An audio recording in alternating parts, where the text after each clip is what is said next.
To आसान है education. इस वीडियो में हम जानेंगे कि जो प्रियम्बल है वो इंडियन कॉन्स्टिट्यूशन का पार्ट है या नहीं है, क्योंकि इसको लेके बहुत डिबेट स्टूडेंट्स के बीच में चलती रहती है। ये मेंस पॉइंट ऑफ व्यू और प्रीलिम्स पॉइंट ऑफ व्यू दोनों से इम्पॉर्टेंट है। तो चलिए देखते हैं।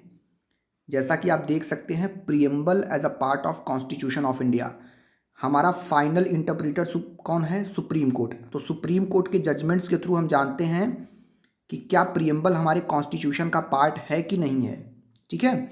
इन the Berubari union case 1960 the Supreme Court said that preamble is not a part of constitution of India. तो 1960 में बेरूबरी यूनियन केस में सुप्रीम कोर्ट ने कह दिया कि जो हमारा प्रियम्बल है that is not a part of constitution of India. But in the Keswanand Bharati case 1973, the Supreme Court rejected the earlier opinion. Earlier opinion was what? That preamble is not a part of constitution and held that preamble is a part of constitution of India.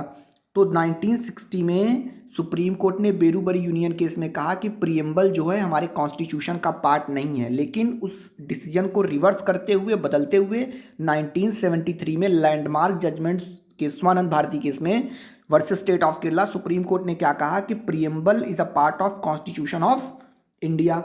आगे देखते हैं एक और judgment. देखिए, in the LIC of India case, in LIC of India case 1995 also the Supreme Court again held that preamble is an integral part of the constitution of India. ठीक है। तो कैसे चला टाइमलाइन? 1960 में बेरूबरी यूनियन केस में Supreme Court ने कहा कि प्रियम्बल पार्ट नहीं है। 1973 में केशवानंद भारती केस में सुप्रीम कोर्ट ने कहा बिल्कुल प्रियम्बल पार्ट है। फिर 1995 में LIC केस में भी सुप्रीम कोर्ट ने कहा कि preamble is an integral part two the Indian constitution. कुछ और इंपॉर्टेंट फैक्ट देख लेते हैं प्रियम्बल से रिलेटेड। देखिए, two things should be noted, two things related to preamble.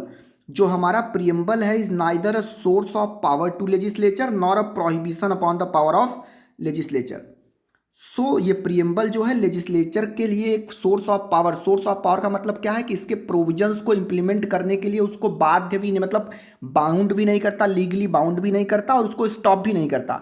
जैसे जो हमारे प्रोविजंस है, जैसे जस्टिस हो गया, सोशल, इकोनॉमिक, पॉलिटिकल लिबर्टी हो गई। So all this provisions are not enforceable in a court of law. That, देखिए सेकंड पॉइंट में क्या है, जो हमारे प्रोविजंस है it is non justiciable. Non justiciable मतलब इनके प्रोविजंस को अगर वायलेट होते हैं या इंप्लीमेंट होने में स्टेट टाइम लगाता है तो आप सुप्रीम कोर्ट में जाके इसको चैलेंज नहीं कर सकते। So its provisions are non justiciable, that is its provisions are not enforceable in a court of law. Okay, ये चीज याद रखिएगा। जो प्रियम्बल है it is neither a source of power nor a prohibition upon the power of legislature and the preamble is non justiciable, that is preamble along with DPSP, ये दोनों provisions हमारे non justiciable इन character हैं। ठीक है। Last में कुछ और दो फैक्ट देख लेते हैं। देखिए, the preamble page along with other pages of the original constitution of India was designed and decorated solely by the renowned painter Beohar Ram Manohar Sinha of Jabalpur. Okay. So जो प्रियम्बल का पेज था और भी जो पेजेस कॉन्स्टिट्यूशन के थे वो डिजाइन और डेकोरेट किसके द्वारा किए गए थे? बियोहर राम मनोहर सिन्हा ऑफ जबलपुर। और India became part of UN, united nation organisation, 1945। Okay. So ये थे क्विक फैक्ट जिसको आप मेंस में यूज कर सकते हैं। ओके।